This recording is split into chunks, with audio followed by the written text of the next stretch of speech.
So we're going to continue talking about confidence intervals, doing a little bit more practice with what they mean and how to interpret them, but also looking at how we justify certain claims based on them. We're also going to look a little bit about sample size given a certain margin of error. So a lot of things to cover in this little lesson. So again, interpreting intervals revisited. When we interpret a confidence interval, it's important to note that the true proportion is estimated to be somewhere within the interval.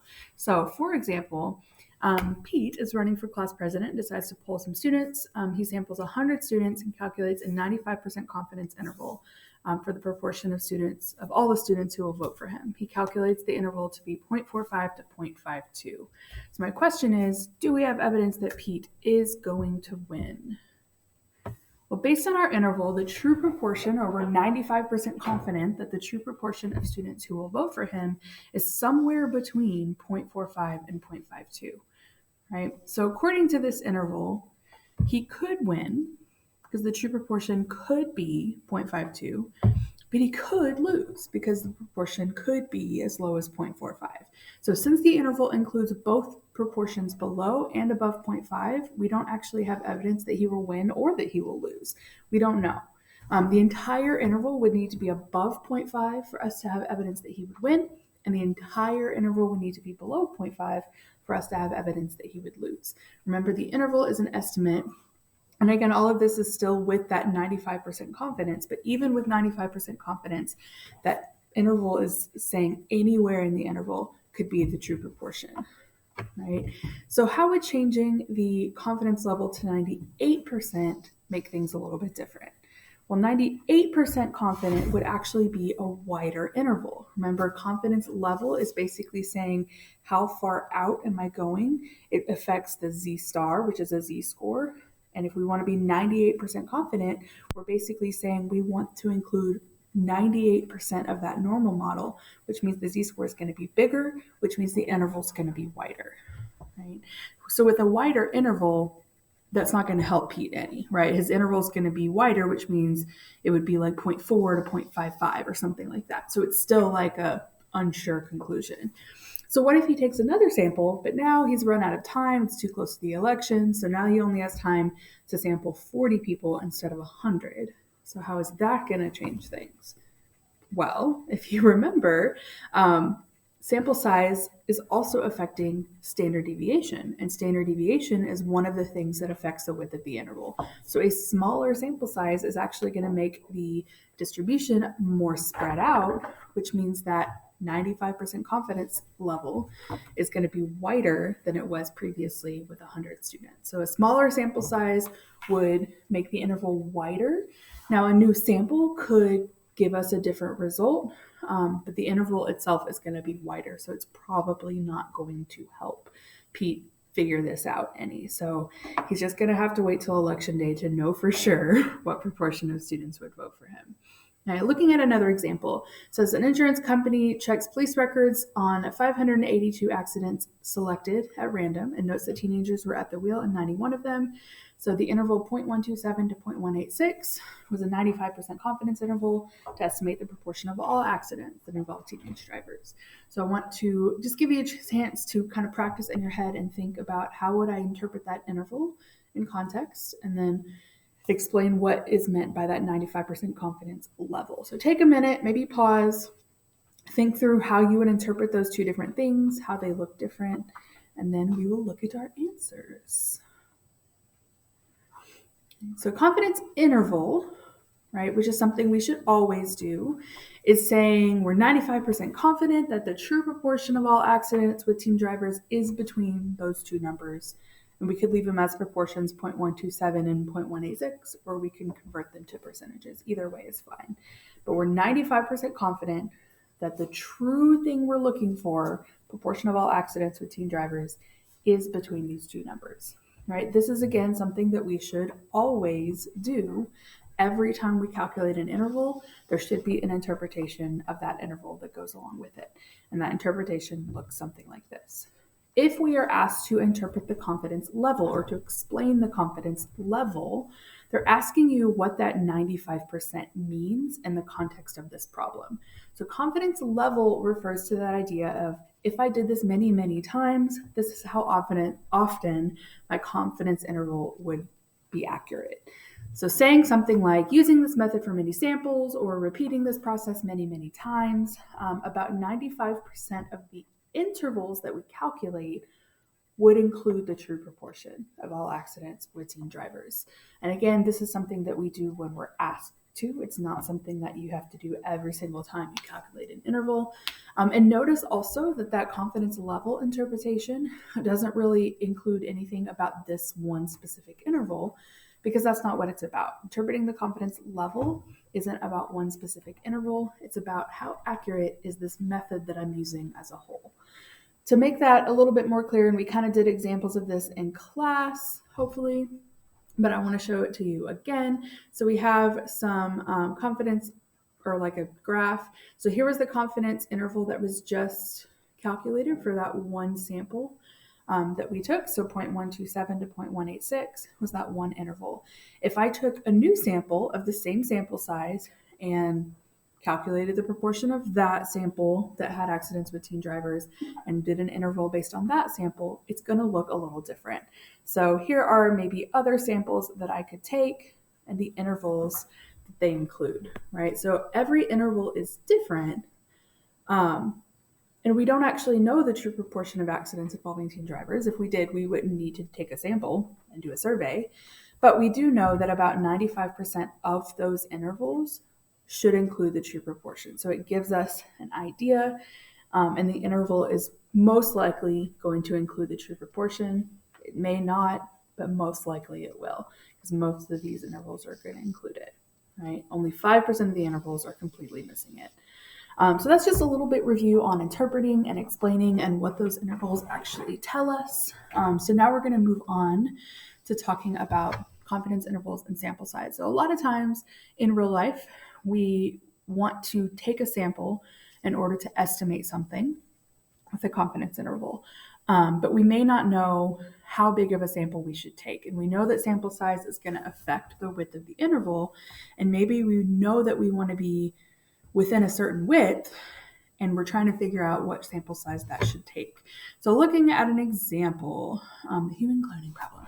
So another Gallup poll is taken in order to measure the proportion of adults who approve of attempts to clone humans. They want to know what sample size is necessary to be within plus minus 0.04 of the true proportion of adults who approve of attempts to clone humans within 95% interval. So they know they want a 95% confidence level. They know they want to be within 0.04, which basically means that their margin of error, they want it to be no bigger than 0.04, because they want their interval to be a certain width or shorter. To figure that out, we're going to start with what margin of error formula is. Margin of error formula is basically what comes after the plus minus when you're calculating a confidence interval. So it's composed of the Z star, which is the critical value, and then the standard deviation for a proportions problem, which is square root of p, or p hat, times 1 minus p hat over n. Right, so this is our margin of error. Again, it's just what comes after the plus minus in a confidence interval calculation. So in this question, I'm going to plug in what I do know at the moment, which is I know that I want my margin of error to be 0.04, so I'm going to put 0.04 there. I'm not worrying about the plus minus because I'm not actually calculating the interval, so I'm just going to leave it as 0.04. And then I know for a 95% confidence level that my Z star would be 1.96. But that is all that I know right now. Obviously, I don't know n because that's what I'm solving for, that's sample size. But I also don't know p hat or p.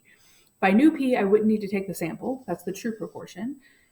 I also don't know p hat because I haven't taken the sample yet, so I don't know what my sample proportion is. But we have to put something in for p hat if I'm going to solve for n. So here's what we do. It's not even really guessing. What we're kind of doing is thinking worst case scenario. So let's kind of play out some numbers and see what worst case scenario would look like. All right, so for this type of problem, we don't know p hat. We use 0.5. I'm going to spoil it right now, but why? So let's look at possible values of p hat. If p hat was 0.1, 1 minus p hat would be 0.9. 0.1 times 0.9 is 0.09, which is a pretty small number. If p hat was a little bit bigger at 0.2, 0.2 times 1 minus 0.2 is 0.16, which is bigger. And the bigger my p hat gets, the bigger that multiplied value gets. 0.4 times 0.6 is 0.24. 0.5 times 0.5 is 0.25. But here's what happens. As soon as I go up a little bit more, if p hat is 0.6, we're back to 0.6 times 0.4 is 0.24. So 0.25 is the actual biggest that it could possibly get inside that, or the top part of that fraction inside the square root. And the reason that matters, right, is because again, we want 0.04 to be the absolute biggest margin of error that we could ever get no matter what happens. So if we don't know p hat, we're going to put in a number that represents the biggest value that we could possibly get for our margin of error. And the biggest value that I could possibly get is if p hat is 0.5. So that's what we're doing. We're thinking worst case scenario, if p hat is 0.5, we know that's the biggest it'll possibly get in terms of the top part of that fraction. So I'm going to use that. And that way, in real life, if p hat ends up being something different, then we know my margin of error is still within 0.04. So think in worst case scenario. So I'm going to go ahead and plug in that 0.5. And again, this is what we will always do for p hat on a problem like this where we have no idea what p hat is. So 0.5 times 0.5. Now I'm doing some algebra, and this can be a little bit tricky. I'm going to kind of go through the steps. Technically, there's different ways that we could do this, but this is the way that it makes sense in my head. So the first thing I'm going to do is divide by 1.96 so that I can get that square root by itself. So I did that. And as you are doing a problem like this, you can kind of do the math as you go. Sorry, I'm trying to move this over. So I could say 0.04 divided by 1.96. I would suggest that if you're doing it that way, that you keep, like, don't clear things out between steps. Keep that number so that you can use that number, the full number that's not rounded in your next step. So I did the dividing part, but on the page, I'm just going to keep it as the fraction. Okay, the next thing I'm going to do is I'm going to square both sides so that I can cancel out that square root. So that's what I did next. I took that number and squared it. On the right side, the square root and the square cancel. So again, in my calculator, if I just hit my squared button, it's going to take that last number, the full number, unrounded, and square it. And I get that. Again, it's got a little e there, which tells us it's a small number, but I'm just going to leave it. All right, my next step is I need to get the n out of the denominator of the fraction because I can't solve for n if it's in a denominator. So basically what I'm doing is I'm multiplying by n on both sides, but I also did the next step at the same time. Remember this number right here, it looks crazy complicated, but that's just a number. That's just a decimal. It's this decimal right here. So I'm going to go ahead and just divide by that number. Remember, n is over here now on the left. I'm dividing by this number, and it ends up looking like this. So n is on the left by itself. This number that was on the left is now in the denominator. You can also think of it as we're just switching these two numbers right there. So I did that, which means on my calculator, I need to do 0.5 times 0.5 divided by this number. So I'm going to do 0.5 times 0.5, and I'm going to say divided by, and then I'm going to do second negative, which will put that little answer, which will take that last number, and then it gives me an answer. So 0.5 times 0.5 divided by that number that we had is 600.25. Now, if I put this whole thing in my calculator all at once, it might look something like this. So 0.5 times 0.5 divided by, I'm going to do parentheses, and then it was 0.04 divided by 1.96, close parentheses, squared. So if I do it all in one step, it'll give me the same number. Either way is fine. Just like I said, if you're going to do it as you go, just try to keep that number and use it in your subsequent calculations. So 600.25 is the sample size that I would need. But here's the thing. I cannot survey 0.25 of a person. That is not possible. But 600 technically is not quite enough. 600 people could potentially, in the worst case scenario, get me a margin of error that is slightly too big. So if I want to guarantee that my margin of error is absolutely no bigger than 0.04, then I'm going to round up. Now, that is not a huge thing on AP exam. They tend to not really count off if you put 600 versus 601, they're not going to give you partial if you did everything else right and you showed your work. But it's something to be aware of. Typically in a problem like this, we always want to round up, right? I'm going to do one more example or practice just so that we can go through it and also show you an example of when I might not use p hat as 0.5. So according to an article, about 75% of all high school students owned a cell phone in 2010. It is reasonable to believe that since that time, the proportion has increased. Pretty reasonable assumption. Suppose we want to conduct a survey to estimate the current proportion of high school students that have a cell phone within 6% with 90% confidence. We're going to find the necessary sample size.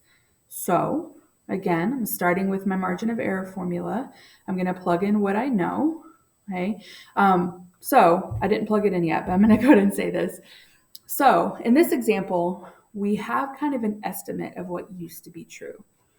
As long as we're pretty sure that P won't get any smaller or any closer to 0.5 than it was in 2010, we can use this previous value of 0.75 as P or P hat to be a little bit more exact in our calculations. The reason that matters, right? Remember that as P gets closer to 0.5, that value on the top part of the fraction is going to get bigger and bigger. So in that worst case scenario, we would use 0.5. But in this example, if anything, we think 75% that proportion has gotten bigger, and a bigger proportion would end up being like a smaller. So really using 0.75 is kind of the worst case scenario in this problem because we're pretty sure it's not going to get any smaller than that or any closer to 0.5 than that. So that's what I'm using for p hat in this problem because we have that extra piece of information. We won't always use that. It's pretty rare that we use something else as p hat besides 0.5 like we did on the last problem. In this example, we had a pretty good idea that that number would work, at least as a worst case scenario. Right. I also know that Z star is 1.645 for 90% confidence. If that is something that you're still struggling with, like how do I know what confidence level in Z star to use? Make sure you let your teacher know so we can go over that a little bit more. All right, now I'm going to do the algebra. Again, same general steps, dividing by 1.65, squaring it, switching the n and the number so we end up with this. You can, again, do it one step at a time if you want to. I like to do it all at the end so that I know I'm not having to do too much extra. So 0.75 times 0.25 divided by parentheses, oops, forgot the decimal, 0.06 divided by 1.645, close parentheses squared, gives me 140.9. And again, we're always going to round up, so at least 141 students would need to be surveyed. All right, so that is how we do a problem like that. We will go over this a little bit more, practice it a little bit more in class next time, but that is it for today's lesson. Thanks, guys.